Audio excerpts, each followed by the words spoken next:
What are we doing here? And where are we gonna go? It's like we just woke up one morning and then it's welcome to the show. Don't ask any questions, just go with the flow. Make as much money as you can and try your best not to get broke. Copy everything you see on the TV, from the hairstyles to the clothes, and don't think too often, just do exactly as you're told. And if you ever get confused, then just turn towards the alcohol. You'll still hear your thoughts, then just turn up the radio as you learn to live a lifestyle of drugs, sex, and rock and roll. But in all honesty, I just need to know, is there more to the cycle than growing and getting old? Living and dying just to leave behind a happy home and a whole lot of property that somebody else is going to own.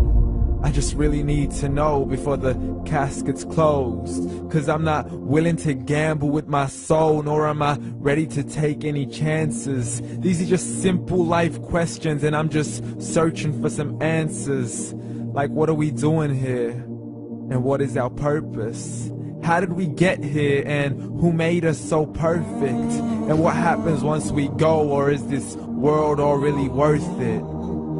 Questions we don't answer because apparently we don't really have to. There's no purpose to this life and our existence is merely natural. Then in that case, please let me ask you, did you create yourself, or was it somebody else who had fashioned you? 'Cause you're a being that's impeccable, faultless and unparalleled. You're a product of supreme intelligence and I'm merely being rational.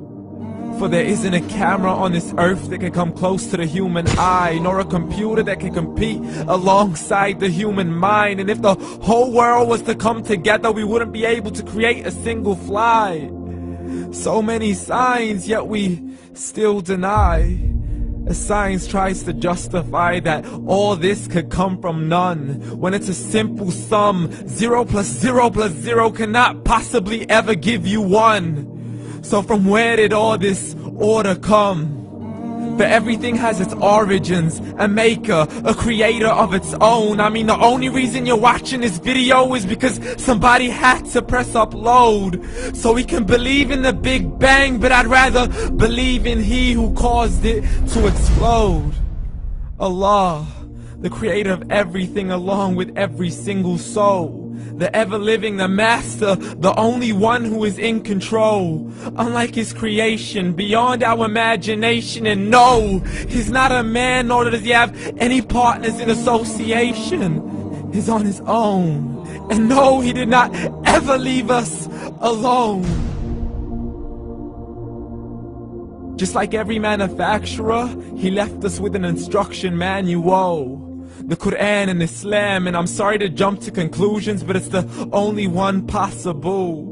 The only definition of God is the one and only supreme being. It's logical, a book with 0 contradictions, with miracles that are both scientific and historical, all revealed over 1400 years ago.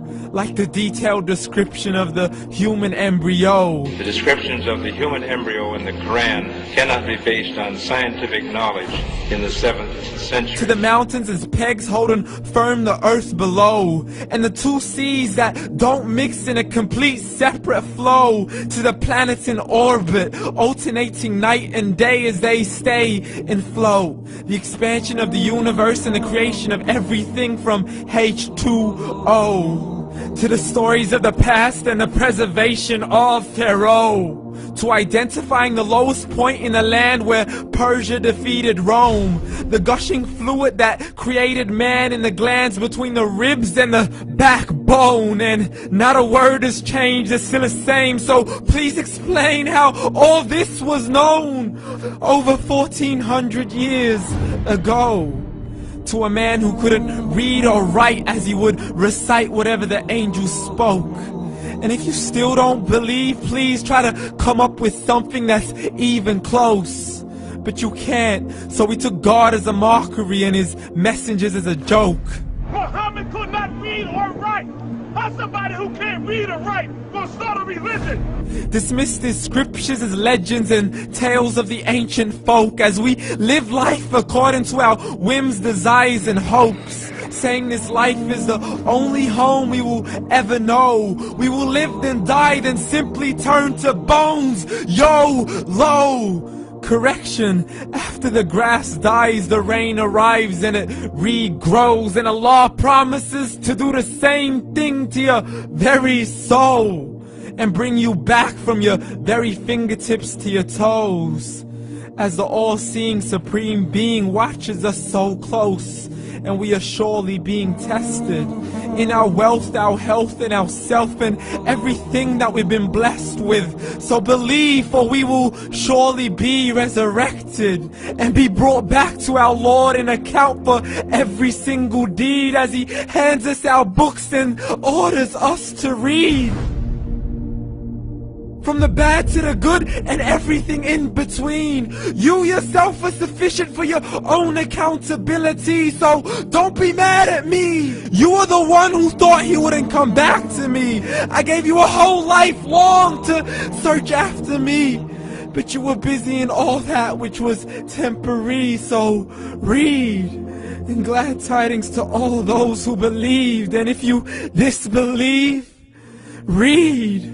And don't let that day be the first day you find out what your life really means. Read.